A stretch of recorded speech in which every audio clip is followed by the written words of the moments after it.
Facebook, Instagram বর্তমানে নাটকের রঙ্গমঞ্চে পরিণত হচ্ছে বন্ধুরা। হ্যাঁ, এক্স্যাক্টলি, নাটকের রঙ্গমঞ্চে পরিণত হচ্ছে। যা দেখছি সেটাই বলছি, রঙ্গমঞ্চে পরিণত হচ্ছে কি অলরেডি হয়ে গেছে। তো চলো, যে বিষয়টা নিয়ে এই মুহূর্তে কথা বলবো, বিষয়টাতে ঢোকার আগে ইন্ট্রোটা দিয়ে নিই।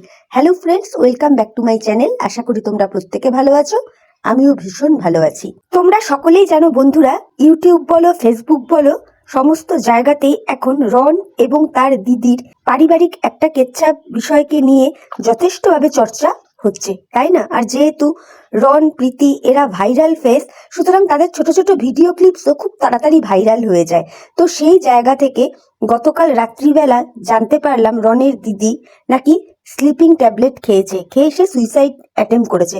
কিন্তু সব থেকে আশ্চর্য হয়ে গেলাম এটা দেখে, সে সুইসাইড অ্যাটেম্প করেছে অথচ ক্যামেরা ধরতে তার ফ্যামিলির লোক কিন্তু মোটে ভুলে যায়নি। একটা মানুষ স্লিপিং পিল খাওয়ার পরে সে এসে তার ভিউয়ার্সদের উদ্দেশ্যে জানাচ্ছে যে আমি এইরকম করেছি, এইরকম খেয়েছি, তার কারণ আমি আর আমাদের পারিবারিক কেচ্ছাগুলো নিতে পারছি না। তা তোমরাই বলো তো বন্ধুরা, ভিডিওটা কে করে দিল সেই মুহূর্তে? নিশ্চয়ই পাড়া প্রতিবেশী বা বাইরের লোক এসে ওইটুকুনি ভিডিও করে দেয়নি, তার ফ্যামিলির লোকই করেছে। তা আমি তাদের উদ্দেশ্যে বলতে চাই, রনের দিদির ফ্যামিলি যে রয়েছে তাদের উদ্দেশ্যে বলতে চাই, আপনাদের কাছে ইম্পর্টেন্ট কোনটা ছিল সেই মুহূর্তে? ওই মানুষটাকে নিয়ে ডাক্তার হসপিটাল করা, নাকি ভিডিও করে দর্শকদের সামনে এটা প্রিটেন্ড করা যে হ্যাঁ দেখো আজকে রনের দিদি কতটা মানসিক যন্ত্রণা পাচ্ছে, পারিবারিক অশান্তিগুলো নিতে পারছে না বলে সে এইরকম কর্মকাণ্ডটা ঘটিয়েছে? কোনটা বেশি ইম্পর্টেন্ট ছিল আপনাদের কাছে বলুন তো, আপনারাই বলুন। আর দর্শক বন্ধুরা তোমরাও বলো।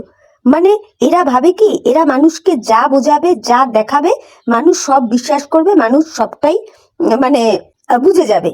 এদের ধারণাটা এইরকম। এর আগেও আমরা অনেক ব্লগারকে দেখেছি, নাম আর নাই বা নিলাম, তারা কেউ ফিনাইল খেয়েছে, কেউ প্যারাসিটামল ওষুধ খেয়েছে, খেয়ে আবার নিজেরাই লাইভ ভিডিও সমস্ত কিছু করে বলতে এসেছে আমি এই করেছি, আমি ওই করেছি, কিন্তু কেউ কোনো হসপিটাল ডাক্তারের কাছে কিন্তু যায়নি, বা আমরা সেইগুলো ভিডিওর মধ্যে দেখতে পাইনি।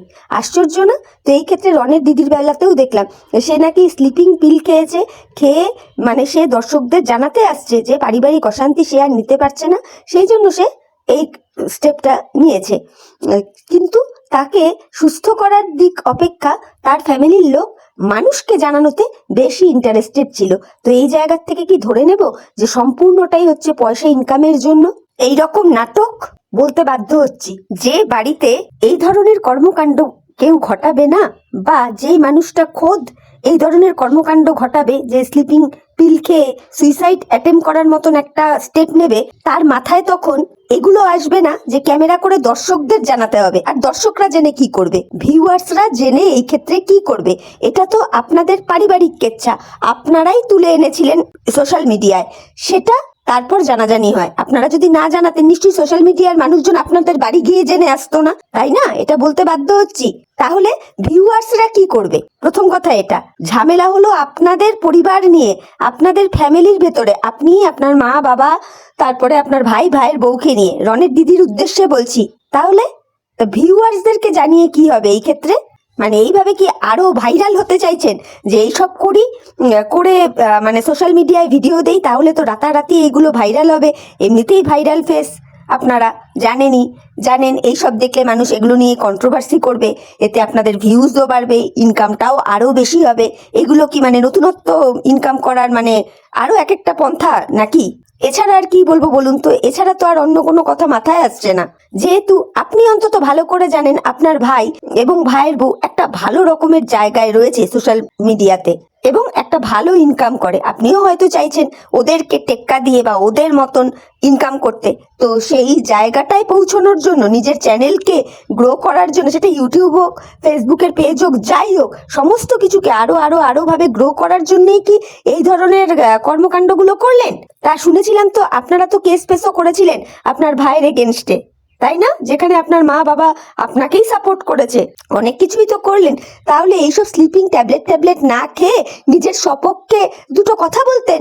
আপনার কাছে যদি কোনো প্রুফ থাকতো তাহলে সেই প্রুফগুলো তুলে দিতেন। অথচ দেখুন, মানে একটুখানি বলি, হ্যাঁ, না বললে না কিরকম যেন একটা লাগছে। যেই ভিডিও ক্লিপসটা ভাইরাল হয়েছিল, মানে যতটুকু দেখা গিয়েছিল, ওই আপনার হাজবেন্ডের আর কি ঘুষ দিয়ে চাকরি পাওয়ার বিষয়টাতে, সেই জায়গাটাতে সম্পূর্ণভাবেই দেখা গেছে আপনি আপনার ভাইয়ের ওপর চড়াও হচ্ছেন। আক্রমণটা আপনার তরফ থেকে রনের দিকে এসছে, কিন্তু পরবর্তীতে এটা কি হয়ে গেল, রন নাকি আপনার ওপর আক্রমণ করেছে, বটি দিয়ে এই সেই করতে গেছে, তাই না? আপনার চোট লেগেছে। মানে কোনো জিনিসটার সাথে কোনো জিনিসটার মিল পাচ্ছি না, বিশ্বাস করুন। রনির দিদিকে এই কথাটা বলতে বাধ্য হচ্ছি। সত্যি যদি আপনার মধ্যে সততা বলে কোনো জিনিস থাকতো না, তাহলে আপনি স্লিপিং ট্যাবলেট খেয়ে এই রকমের কর্মকাণ্ড ঘটাতে যেতেন না। দরকারে আপনি আপনার সপক্ষে দুটো যুক্তি রাখতেন, দুটো কথা বলতেন, আপনার কাছে যদি কোনো প্রুফ থাকতো সেটা তুলে ধরতেন। কিন্তু না, ওইগুলো আপনি করেননি। আপনি সহজ রাস্তায় হেঁটেছেন। আপনি এমন একটা কর্মকাণ্ড ঘটালেন, জানি না এই কর্মকাণ্ডটা আপনার নাটক নাকি সত্যিই ঘটিয়েছেন। চলুন তর্কের খাতিরে যদি ধরেও নিই যে ঘটনাটা ঘটিয়েছেন, কিন্তু আপনার বাড়ির লোকজনের অ্যাক্টিভিটিস দেখে কোনো অ্যাঙ্গেল দিয়ে মনে হয়নি যে আপনি সত্যিকারের ওই রকম কাণ্ড ঠিক ঘটিয়েছেন। আপনার বাড়ির লোক ক্যামেরা করতে ব্যস্ত। বারবার বলবো, আপনার বাড়ির লোক আপনাকে ডাক্তার হসপিটাল নিয়ে যাওয়া অপেক্ষা ক্যামেরা করতে ব্যস্ত। তারপরে আরেকটা কথা বলুন তো, এত কিছু হওয়ার পরেও যে মানুষটা স্লিপিং পিলকে সুইসাইডের মতন বিষয়বস্তু ঘটাতে গেছে, তার আইডি থেকে ভিডিও ডিলিট কে করলো? মানে এই কর্মকাণ্ডটা ঘটানোর পর সে যে ভিডিওটা করেছিল, সেই ভিডিওটা ডিলিটটা কে করলো বলুন? নিশ্চয়ই আপনার বাবা মা করেননি। বন্ধুরা, তোমরা একটু চিন্তা করে দেখো তো। আজকে আমি স্লিপিং পিলকে সুইসাইড অ্যাটেম্প করার চেষ্টা করলাম, করার পর আমাকে আমার ফ্যামিলির লোক ডাক্তারের কাছে নিয়ে গেল না। কি করতে আমাকে হেল্প করলো, নাকি ক্যামেরা করে দর্শকদের জানানোর জন্য উদ্যত হলো। আচ্ছা, এই অবধিও মেনে নিলাম, চলো। তারপরে দেখা যাচ্ছে কি যে ওই ভিডিওটা ডিলিট। তাহলে এই ভিডিও ডিলিট কে করলো? আর আমরা যতদূর জানি, মানে রনের মা বাবাকে যতটুকু দেখেছি, তাদের দেখে মনে হয় না তারা অ্যান্ড্রয়েড ফোনের বিষয়ে এতটা মাহির বা এতটা চোস যে কিভাবে ভিডিও ডিলিট করতে হবে বা কিভাবে কি তৎক্ষণাৎ করে দিতে হবে, এতটা মনে হয় মাহির হবে না। তাহলে কে করলো ভিডিও ডিলিট? ও দিদি, আপনাকেই প্রশ্নটা করছি। তাহলে এইগুলো দেখলে কি বলবো বন্ধুরা, তোমরা বলো তো? বলবো না যে সাজানো গোছানো নাটক করছে এই রনের দিদি এবং তার ফ্যামিলি? তোমরাই বলো বন্ধুরা, আমি কি কোথাও ভুল বলছি? তাদের কার্যকলাপ, তাদের হারকাত দেখে এইগুলোই তো মনে হবে। যাই হোক, আমি সমস্ত ভিউয়ার্স বন্ধুদের একটা রিকোয়েস্ট করব যে প্রভোক্ট হবে না তোমরা। বন্ধুরা, একটা জিনিস আশা করি তোমরা প্রত্যেকেই লক্ষ্য করেছো, সেদিন থেকে রন তার জামাইবাবুর ঘুষ দিয়ে চাকরি পাওয়ার বিষয়টাকে সামনে তুলে এনেছে, মানে সোশ্যাল মিডিয়ায় সামনে এনেছে, সেই দিন থেকেই তার দিদির একটা কিন্তু মরিয়া প্রয়াস আমরা দেখতে পেয়েছি নিজেকে ক্লিন চিট দেবার। তাই নয় কি? সে তার নিজের মাকে নিয়ে এসে বিভিন্ন রকম কথা বলা করিয়েছে, তার প্রতিবেশী কাকিমাকে দিয়ে বলা করিয়েছে। মানে সে এটা বোঝাতে চাইছে যে সে সঠিক আর তার ভাই বেঠিক, অর্থাৎ রন বেঠিক। আশ্চর্য লাগে। অথচ রনের পয়সায় যেই বাড়ি তৈরি, সেই বাড়িতে রনের ঢোকার সেই রকম অধিকার নেই। না কেন? না দিদি জামাইবাবু মানে এদের ক্যাপচার থাকবে এই রকম একটা মন মানসিকতা। এদের মন মানসিকতাটা এই রকম। তাহলে এদের এই সমস্ত হারকাত দেখে এগুলোকে নাটক বলবো না তো কি বলবো? আজকে রন সমস্ত সত্যিটাকে সামনে তুলে আনছে বলে দিদির এত গাত্রদাহ, বা দিদি ভাবছে যে আরে সবকিছু তো সামনে চলে আসছে, সবকিছু সত্যিটা জানাজানি হয়ে যাচ্ছে, এখন আমাকে একটা এই রকম ধরনের নাটক মারাতে হবে। সেই জন্যই কি এই ঘুমের ট্যাবলেট খেয়ে সুইসাইড অ্যাটেম্প করার মতো নাটকটা মারালো সে? কি বলবো বলো তো? বিষয়টা যদি সত্যিও হয়ে থাকে না, আমি আগেও বললাম এখনো বলছি, তাদের ফ্যামিলির হারকাত দেখে এটা নাটক ভাবতে মানুষকে বাধ্য করছে তাদেরই ফ্যামিলির লোকজন। অথচ আমরা এই 2-3 দিন আগের ভিডিওতেও দেখে এসেছি রনের মা বাবা সাপোর্ট না করলেও রনের দিদিকেই কিন্তু এনারা সাপোর্ট করছেন। মানে রনের মা বাবার কথা বলছি আর কি, মানে ছেলের অপেক্ষা মেয়েকেই সাপোর্ট করছেন। তারপরেও কেন রনের দিদিকে এই ধরনের স্টেপ নিতে হলো? বন্ধুরা, তোমাদেরকে ভাবাচ্ছে না এই বিষয়গুলো? আরো একটা কথা বলি, রনের দিদি তো খুব তার হাজবেন্ডকে নিয়ে গর্ব করতো, তাই না? তাহলে এই ধরনের হারকাত যে রনের দিদি করলো, তো সে একবারও ভাবলো না যে তার হাজবেন্ডের এই ক্ষেত্রে ফেস লস হবে কিনা, বা তার শ্বশুর বাড়ির মানুষজনের ফেস লস হবে কিনা? নিশ্চয়ই রনের দিদির ভিডিও বলো বা ফেসবুক পেজের ভিডিও বলো, নিশ্চয়ই সেইগুলো তার শ্বশুর বাড়ির লোকজন বা তার রিলেটিভস বা তার হাজবেন্ডের অফিস কলিগরা দেখে, তাই না? কই সেইগুলো তো সে মনে করলো না, সে এরকম একটা কর্মকাণ্ড ঘটিয়ে দিল। আর যেই জায়গায় রনের জামাইবাবু অর্থাৎ এই দিদির হাজবেন্ড পুরো স্পিকটি নট, নাকি এই জামাইবাবুই পিছন থেকে কলকাঠি নাড়ছে কে জানে বাবা। এই জামাইবাবুও হয়তো ভাবছে যে হ্যাঁ সত্যিই তো আমি ঘুষ দিয়ে চাকরি পেয়েছি, আর আমার শ্যালক বাবু সেটা সোশ্যাল মিডিয়ায় এনে দিয়েছে। না বাবা, এখন আমার বউ যা যা করছে সবকিছুকেই সাপোর্ট করো। তোমরাই বলো তো, এই ধরনের চিন্তা ভাবনাই কি সাধারণ মানুষ হিসেবে আমাদের মাথায় আসবে না?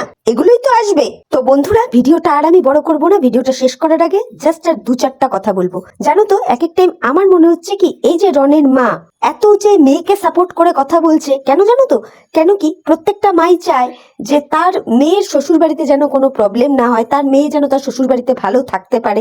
মেবি হতেও পারে রনের মা বাবা বা তার মানে রনের ফ্যামিলির লোক হয়তো ভেবেছে যে না, যাতে তার মেয়ের জামাই, তার বাচ্চা রয়েছে, সে যেন তার ফ্যামিলিতে সুন্দরভাবে থাকতে পারে। এই জন্যই হয়তো রনের মা বাবা রনের দিদিকেই সাপোর্ট করেছে, রনকে সাপোর্ট করেনি। হতেই পারে, তাই না? এদের হারকাত দেখে মানে অনেক কিছুই হতে পারে, অনেক কিছুই এরা ঘটাতে পারে। কোনটা বলবো কোনটা ছাড়বো বুঝে উঠতে পারছি না। খানিকটা ভিডিও দেখে আর খানিকটা ভিডিও দেখে অনুমান করে আমি বলছি। কেন কি, ভিডিও দেখে অনুমান করে বলা ছাড়া তো আর কোনো উপায় নেই। আমি তো আর কারো কাছ থেকে ফোন করে খবর করে তো আর ভিডিও করছি না।